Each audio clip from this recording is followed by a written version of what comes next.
Hi there, we're going to talk about this saw today. I picked this thing up at the Damascus tool show last year, and when I first looked at it, the vendor said, you know, a lot of people have been looking at that saw today. And so I looked at it, and the blade was straight, but there's a little bit of pitting, and I was like, well, it didn't look too special. So I said, well, I already have a dovetail saw, which I really need that kind of saw problem. And, well, the vendor said, well, about $5. All right. No saw left behind, and if nothing else, I could make an idiotic video about it. And, well, here we are. So I was able to get some crud off the medallion, and every warranted superior has a picture of an eagle on it, which means that this was made as kind of a store brand saw by an American manufacturer. And that manufacturer was almost certainly Diston because this saw matches the Diston number 4 Backsaw almost perfectly. The handle has details of the number 4 that was made 1918 and before. The back is steel, unlike the Diston number 5, which has a brass back and it's 8 inches long. And no, this is not off the top of my head. I had to look this up on the Distonian Institute like everybody else does. And a big thank you to Eric for putting that site up. And though the blade is close in size to a dovetail saw, this is not technically a dovetail saw because the plate is a little bit thicker than what Diston was marketing as dovetail saw at that time. However, you can still cut dovetails on it. It'll be fine. I mean, come on, you can cut dovetails with a bow saw. It doesn't really matter. The blade is filed for small joints. It's 15 teeth per inch. It's filed rip. If you're curious about the pitch of your saw, you can check it out with this handy saw gauge that I wrote a while back. You can see that this matches up with the 15 teeth per inch here. But I'll put a link to that somewhere else. And that's also the same as the regular joinery saw that I made a couple years back. It's right here. And we'll be coming back to this saw several times during this video, so stay tuned. Alright, just for fun here, we're going to see if this saw actually can saw anything.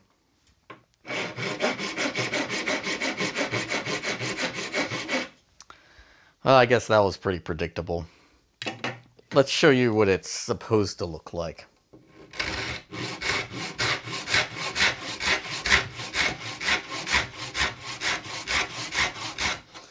Alright, so let's take a closer look. This is fairly close up. Let me put something behind there to show exactly how small these teeth are. In any case, no one in the right mind would call this saw sharp. It's kind of ridiculous. But you know, some of these teeth, you can really see how rounded off they are. But that's not going to be a problem. We're going to fix that by filing this off with a saw file like this. But that will happen later. Okay, this is the saw that you just saw me using. Again, this is the same 15 teeth per inch. Of course, it's actually sharp. Notice that the rake angle here is 0. Means it's very aggressive. But it can be a little more difficult to get a cut started this way. In the saw that we're restoring, I'm going to experiment with a less aggressive rake angle. Okay, let's get started disassembling this thing. It's going to be pretty easy on this saw because this hardware is steel, which is pretty durable. You don't have to worry about kind of dinging up so much. And also, the hardware is not embedded into the wood at all. It'll come out really easily. With some saws, the hardware sinks below the wood, and if you try to force it out, it'll tear the wood out. If that happens to you, you want to score around the edges of the hardware first before removing it. So let's get these saw nuts out. We're just going to use a regular screwdriver here but it's not spade tip. This is still kind of a flat tip, so it fits in here pretty well. And I'm just going to unscrew these things. I'm going to kind of leave them in there like that. We'll do the other one. And before pulling these out, I'm just going to push on them to release the screws on the other side. And the reason for that is that these screws are kind of squared off. I don't know if you can see that, but they're kind of squared off here. And that matches these square holes in the handle here. So you don't want to twist them around and dent up that handle. So now we can just kind of pull this apart and see what we have underneath. And that's not too bad. It's a little bit of red rust, but I don't see any pitting or anything like that. I don't think this is going to be hard at all. But the saw handle, okay, we'll work on this too. To prepare this blade for further rust removal, I'm going to scrape away most of the junk on here, including this price tag. And I'm just going to use a regular old razor blade scraper, just like this.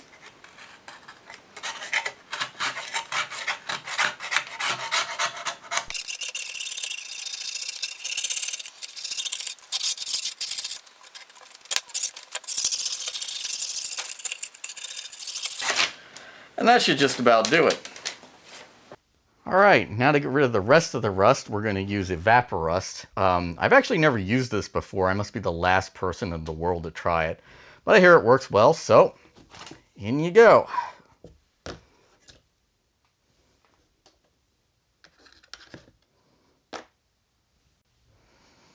Okay, let's turn our attention to this handle. It's made of apple. It's pretty common for the Distin number 4. And it's got a few chunks missing here and here, but overall it's not bad. And I'm not going to try to replace these because it's just not worth it on a handle like this. I might do something if these horns are broken off, but that's just not the case, so I'm not going to bother. Instead, I'm just going to chuck this in the vise and I'm going to get rid of all this old finish. And the way I'm going to do that is I'm going to do sandpaper wrapped around a dowel here and a stick and a block to finish. But the dowel is to get the finish off of the concave surfaces, and that's working pretty well. And you don't, this is very coarse sandpaper. You do not need to go very hard on this because the finish will come off real quick and you're getting down to bare wood real quickly here.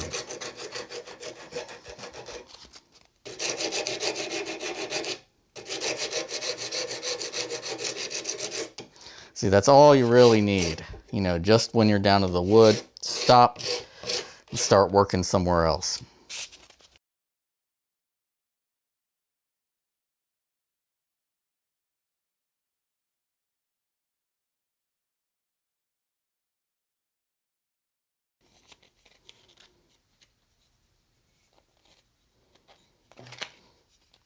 Alright, now that I've gotten this acceptably stripped off, we're going to use the medium grit sandpaper to get rid of most of the scratch marks from the coarse grit.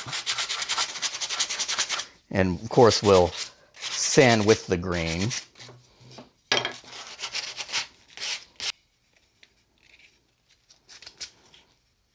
Alright, and finally we'll go to the fine grit to just polish everything off and get this ready for finishing. Okay, well that's good enough. I should mention that if a saw is valuable, you don't want to do this at all. Usually you just leave the original finish on it and you really don't do anything to the saw because you want to sell it and buy 50 more with the proceeds for saws that will actually work. But anyway, this is looking pretty good. The apple is coming through. And the last thing we want to do is remove all the excess sawdust, and I have a tack cloth here, and that's what we'll do. Okay, we're now ready to start varnishing this. As with any first coat of varnish, you want to do it half strength, just so you get a good coverage, you fill the pores, and that you raise the grain up. This is just a regular polyurethane varnish that you would find in a store. I like to use this because it dries hard, it repels water very well, and it's generally very, very durable. Some people like to use, it's like an oil varnish blend or like just boiled linseed oil, but I don't like to do that because it kind of softens up the wood. And especially in places where there's hardware involved, you don't really want to have to be able to mash things around there. You want it to be pretty hard. So let's go ahead and varnish this. It'll be pretty easy and pretty quick because there's not very much to do.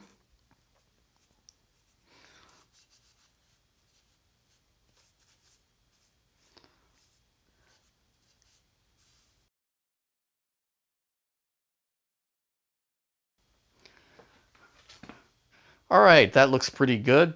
When you finish up, you just want to be careful to catch any drips or anything that might come down. Like around here, they're going to be down on the bottom. It's not generally not a problem at this stage though. So now we have to wait for this to dry, and that takes a while. Okay, it's the next day, and let's see what we got here.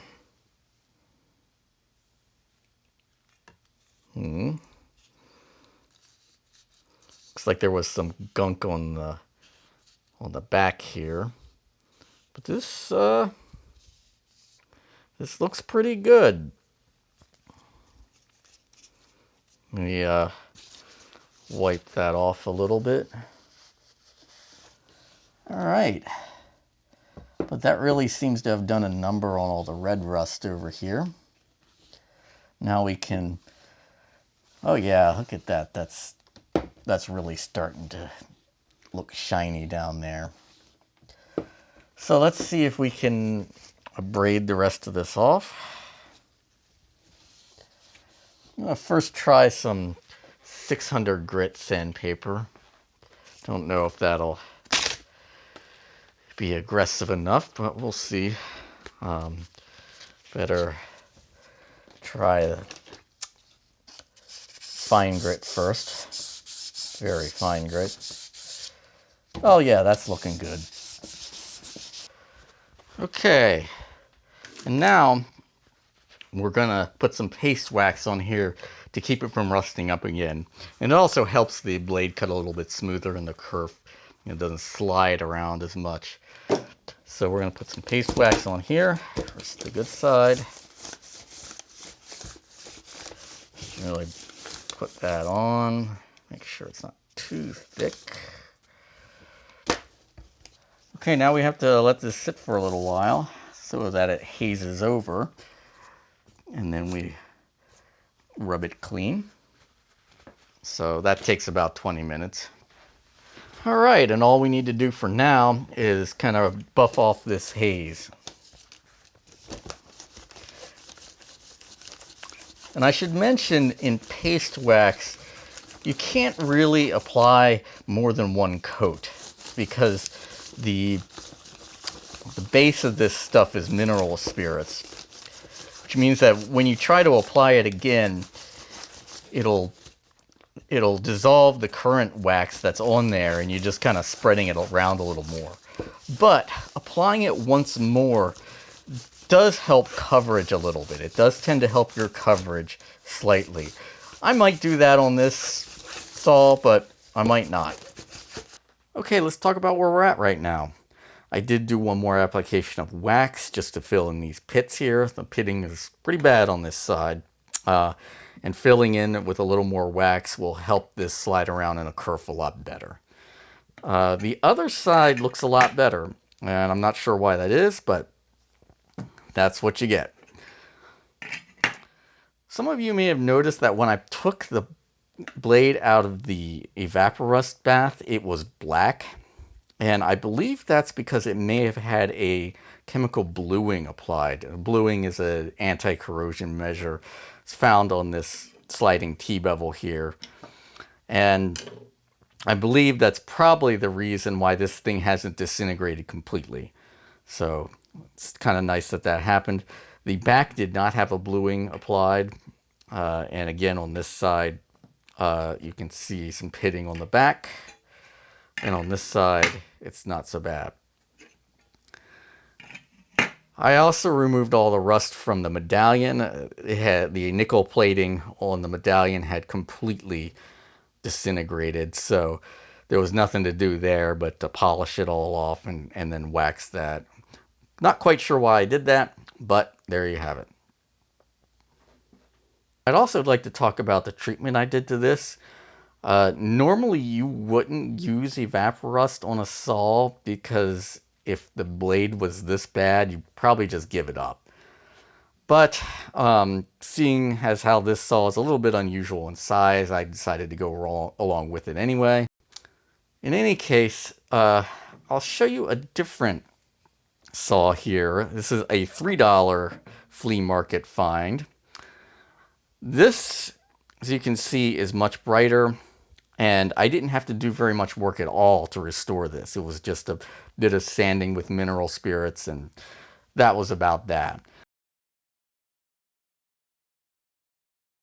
Okay, we're ready to put our next coat of varnish on this handle. We put it on full strength or close to full strength. Some varnishes are quite thick, and you might need to thin them just a tad before putting a full coat of varnish on. But you want it to be as thick as possible because you really get the best coverage that way. You really want to build up a nice film finish. So, let's go.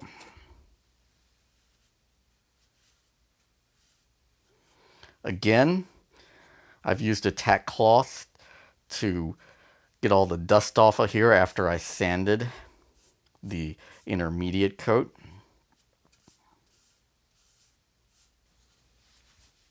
Okay, that'll do it for this coat. Now, at this point, you do want to be careful of drips coming down because they can really build up and look ugly later on.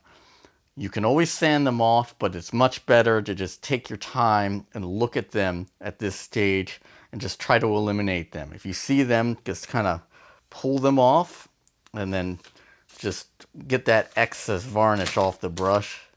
Pull it off, get that varnish off the brush, and that's pretty much all there is to it. Okay, to prepare for sharpening, we need to get all the teeth even on the top, and that's going to be called jointing the saw. And we're going to use a jointer for this, a saw jointer. And this is one I made. This is just a block of wood with a rabbet, a groove cut in, and a hole tapped here. And you put a mill file in here, and then you can just pull it across to get those teeth nice and flat. So let's do that right now.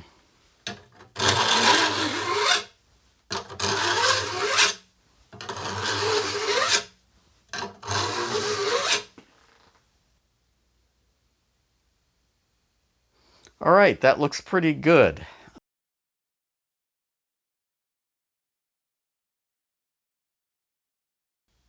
All right, we're ready to shape the teeth. I'm using an extra slim taper file, and I notice I'm using the Lee Valley file holder here. This is just a little more convenient than drilling a block of wood with a hole and then sticking the file in. But if you don't want to spring for one of these, it works fine. So what we're doing is we're just filing along here, and we're trying to get rid of the flats on the tops of the teeth. And we're just trying to get this even. And I have this set at a 10-degree rake angle, somewhere around there. Don't have to be too particular. And we just kind of go along like that. Sometimes you have to backtrack a little.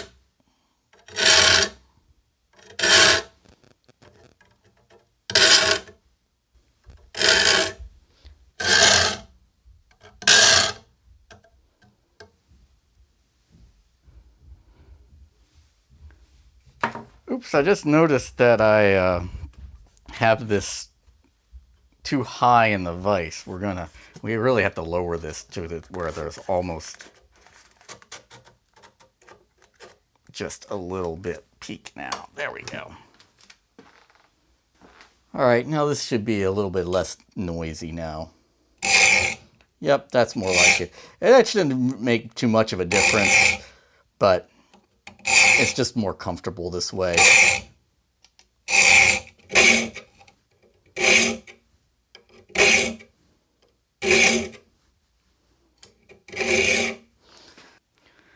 Okay, and that's all there is to it. Some people think this takes forever, but it actually goes pretty quickly, especially with a good file, which you want, because if your files aren't good, your saws won't be sharp. Now, sometimes you need to take another pass if the teeth are particularly bad or misshapen, but I don't think we need to do that here. So we can go on to the next step. Okay, we need to reset these teeth now. Most of the set is gone on this saw, and although you don't need very much set on a saw like this, you still need just a little bit. So let's do that now.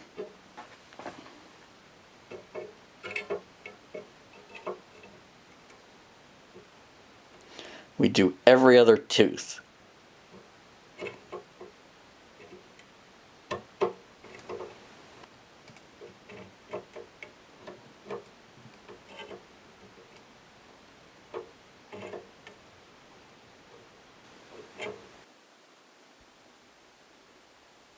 Okay, this is what this looks like close up. Notice that the tool is kind of slipping up a little bit as I clamp it down. Now this could probably be fixed by putting a little bit of sandpaper on the anvil, and well, maybe I'll try that later.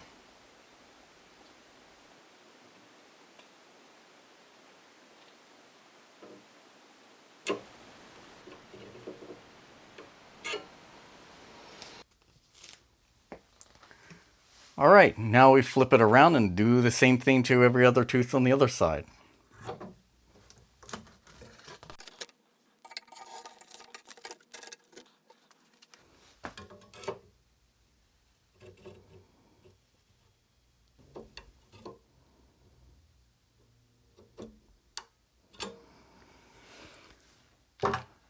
Alright, and that doesn't take too much time. You might think it does, but it's really not that bad. But we're not done. Alright, to finish this up, I'm going to join it one more time and I'm going to sharpen it again. And that'll be the final sharpening. The reason for this is to even things up just a little bit more, and also to remove just a little bit of that set that I just put on there. It'll make for a much better final sharpening, although this, I can guarantee you, is much, much better and highly functional already.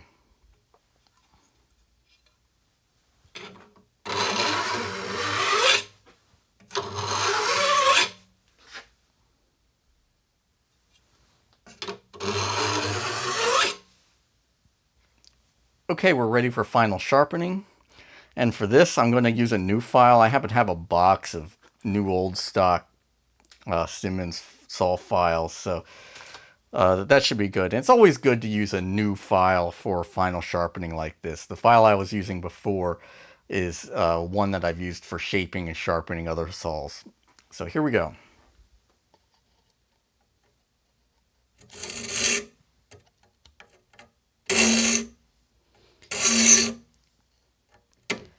And you may notice I'm going forward with this file and then pulling it off and then restarting it. So file forward, up, then back down. Cut only on the forward stroke with a file.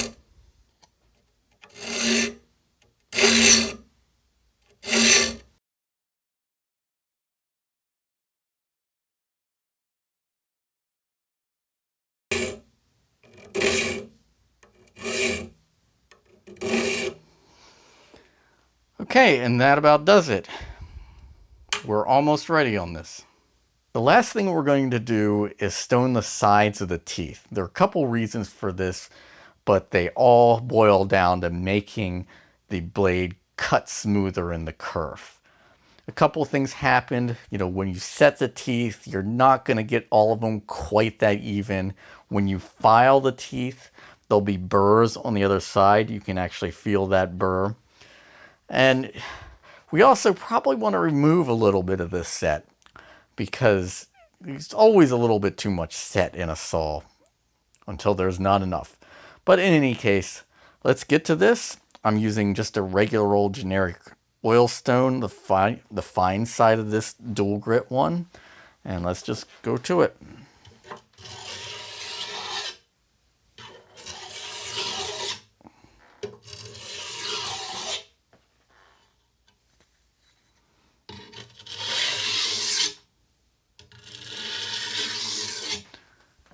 And you can tell when you're pretty much done with this by looking at the teeth, and you'll see that they're uniformly bright on one side. So there'll be nothing missing. To finish off this handle, I'm going to just rub it with steel wool dipped in mineral spirits. This lubricates it and just wears it out all the scratches and stuff. Okay, that was the number 000 steel wool. Now we're going to use the number 0000 steel wool to do the final rub out of this. If you've never rubbed out a film finish like a varnish or that, you really ought to try it. It makes the finish look so much better. I mean, it makes all the difference in the world.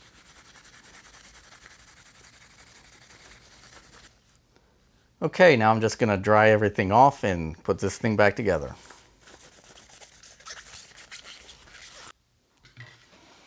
Okay, we have a saw back together. Everything looks good. Why don't we just try it out?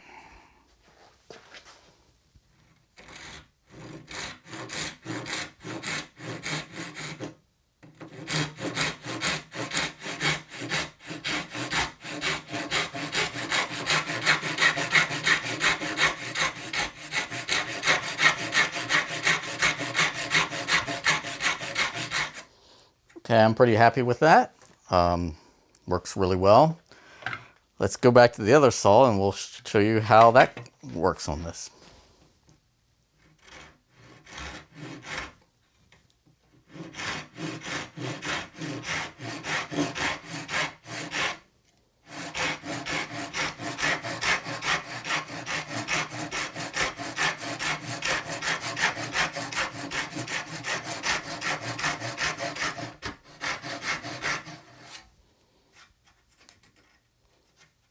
Okay, that was about as expected.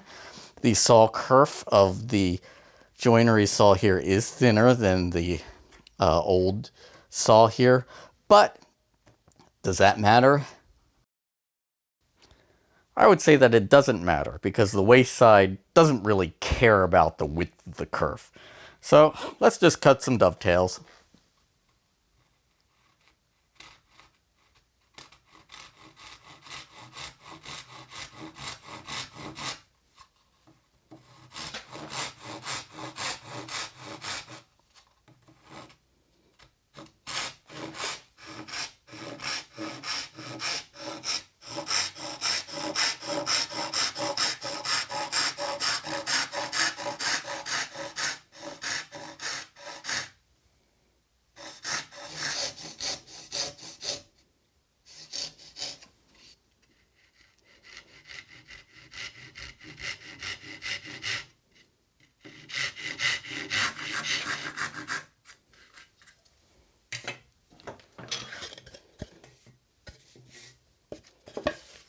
And we can zap off the sides with this as well.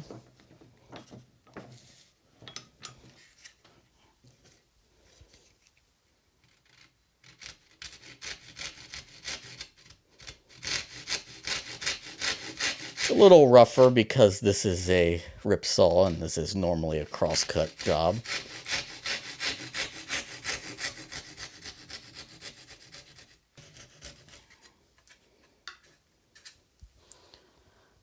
All right, and I will spare you the tedium of taking all this waste out. With the tailboard made, I can mark out the pins.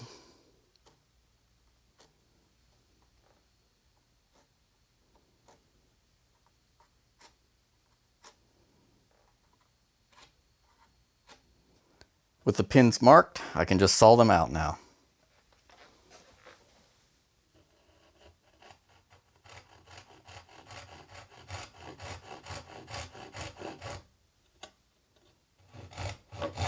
Being very careful, of course.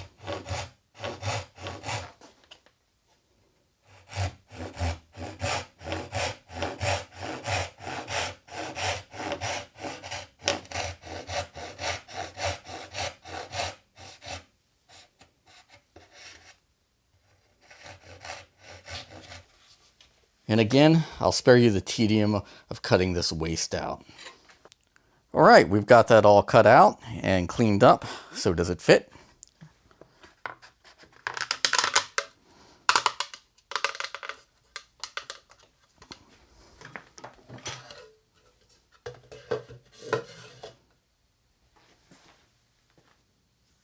All right, that about does it. Saw works great. I'm not quite sure what I'll do with it, but it does give me a lot of ideas for future saws that I might make. I really like the balance of this thing. The blade is a nice length, so we'll see. Anyway, hope you like this.